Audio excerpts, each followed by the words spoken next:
High, welcome back to my channel Sonali lifestyle 17। আজ আমি তোমাদের সাথে এই গরমে ঠান্ডা ঠান্ডা লস্যি শেয়ার করবো। শুধু লস্যি নয়, এটা আম লস্যিটা আমি তোমাদের সাথে রেসিপিটা শেয়ার করব। প্রথমেই দেখো, দইটা আমি মিক্সির জারের মধ্যে ভালো করে নিয়ে নিয়েছি। এবার আমি একটা আম নিয়ে নিয়েছি। এটা যেহেতু আমি দুজনের জন্য করছি, তাই জন্য একটা আম দিয়ে করছি। এবার এর থেকে যদি বেশি জন হয়, 4-5 জন হয়, তাহলে একটুখানি আমটা বেশিই লাগবে। এবার আমটা আমি কেটে নিয়ে দুদিকে যে খোসার মধ্যে যে আমগুলো ছিল, ভালো করে চামচ দিয়ে সেটাকে আমি কুড়ে বার করে নিলাম।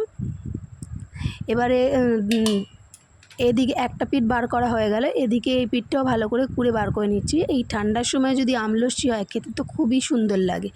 যা গরম পড়েছে, তোমরাও বাড়িতে একদিন ট্রাই করে দেখো এবং রেসিপিটা কেমন লাগলো সেটা তোমরা কমেন্ট করেও জানিও।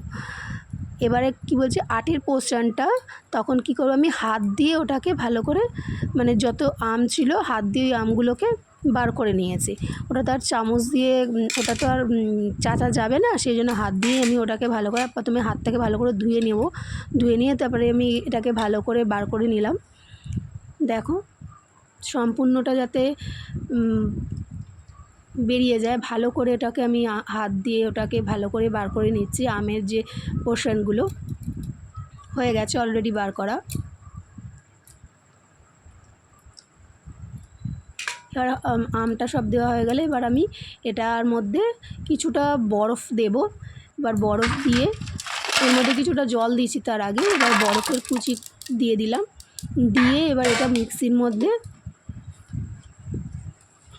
ভালো করে ওটাকে মিক্স করে নিলাম ভালো করে।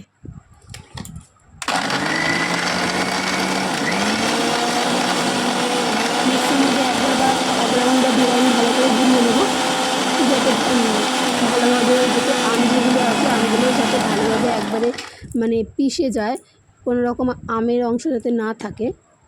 এবং যতটুকু যার দরকার ততটুকু চিনি দেওয়া হবে। আর দেখো, আমাদের তৈরি হয়ে গেল আম লস্যি। এবার কাচের গ্লাসে ঢেলে সুন্দর সুন্দর আম লস্যি, ওপর যদি কিছু দিয়ে গার্নিশিং করার থাকে, আমি কিছু দিয়ে গার্নিশিং করিনি যদিও বা, আমি নর্মালভাবেই করেছি। দেখো কত সুন্দর লাগছে। এবার ঠান্ডা ঠান্ডা লস্যি খাওয়া যাক।